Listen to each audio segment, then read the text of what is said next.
The David Pakman Show at davidpakman.com. Okay, we're back on the show. A few members I want to say thank you to. New members to the David Pakman Show membership program in the last few days. Kirk S., Grateful Dread Design, Hannah O., and Dominique R., all brand new members at davidpakman.com/membership. And Lewis, the bonus show is becoming more and more popular relative to the regular podcast. It's incredible. It's I think doing 2 of these bonus shows a week, people seem to like that. The bonus shows are probably the best thing ever. That you've ever seen? Ever, yeah, ever. All right. Well, some people are saying not the best thing ever. The Supreme Court is losing credibility big time. Now, the Supreme Court has never held much credibility with Lewis as it is, but now there's actual reasons to question what is going on over there. You may have heard, we didn't really talk about this on the show. A couple of weeks ago, Clarence Thomas's wife called up Anita Hill and said, why don't you just publicly apologize and say that what you said wasn't true in your testimony for Clarence Thomas's confirmation. She's also been fundraising for Republicans.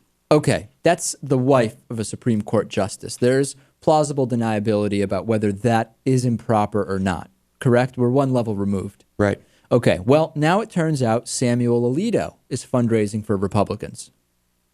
He was recently at an event for the American Spectator, which, don't be confused, is a political organization. They're involved in the Arkansas Project, which was one of the main sources of essentially made up gossip about Bill Clinton during his campaign.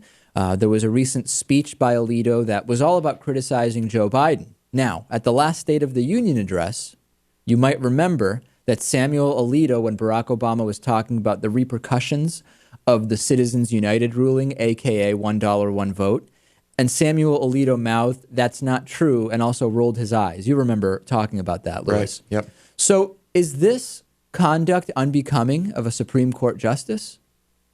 It's unbecoming. I wouldn't say unbecoming. Well, it is, but that's not the most important word to describe it. I would say, what is the word I'm looking for? Improper? Improper, right. Well, here's the thing. Is it improper or not? Does it violate the Code of Ethics for Supreme Court justices? I looked up the various canons from the Code of Conduct for Supreme Court judges. Canon number 5, a judge should refrain from political activity. That's pretty cut and dry. It's amazing. The canons for Supreme Court judges are much more straightforward than MSNBC's policy on political donations that got Keith Olbermann in trouble. It's much simpler to understand this. A judge should refrain from political activity. Speeches criticizing Joe Biden are political activity. Appearing and speaking at fundraisers for organizations that fund the Arkansas Project is political activity. Is it not? Of course. It's not even one level removed. It is political activity. And canon number 2, by the way, while we're just looking at all of these, a judge should avoid impropriety and the appearance of impropriety in all activities. Even if you were to argue that this is not political activity by Samuel Alito, and even if you were to argue that it is not actually improper, canon number 2 says you need to avoid even the appearance of impropriety. Well, what does Alito say? It seems we should know what he has to say about this. And here's a quote from Samuel Alito. It's not important. It's not important. That's that, I guess. I mean, he couldn't possibly be biased about his own possible violations of the basic canons, could he? Of course he could. I mean, in the future, let's just also ask accused murderers, you didn't do anything wrong, right? No? You're free to go. No bail. We apologize. I can't believe we just didn't ask you before we even brought you in for questioning. You didn't do it. You didn't do it, right? You're telling us? Get out. Come on. This is a joke. Who cares what Samuel Alito says? This needs to be looked at, Lewis, and this is not an isolated incident.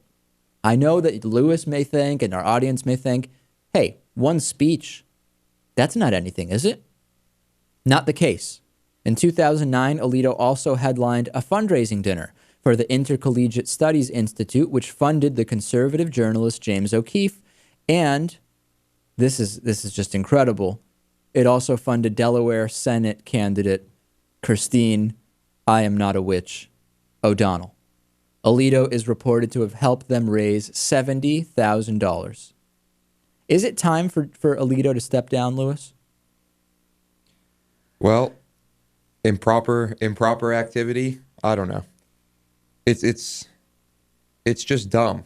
If you're on the Supreme Court, okay, make an anonymous donation. It's not a question whoever of you're dumb. supporting. That's the thing. It's not a question of dumb. It's a question of the pompousness and arrogance that is now the buddy. Hey, George W. Bush nominated me, and I can mouth whatever I want. I can be rude to the president at a State of the Union address, and I'm just going to donate. It's that same thing where a politician puts 10 grand in his freezer, says, hey, they can't touch me. It's a lack of professionalism.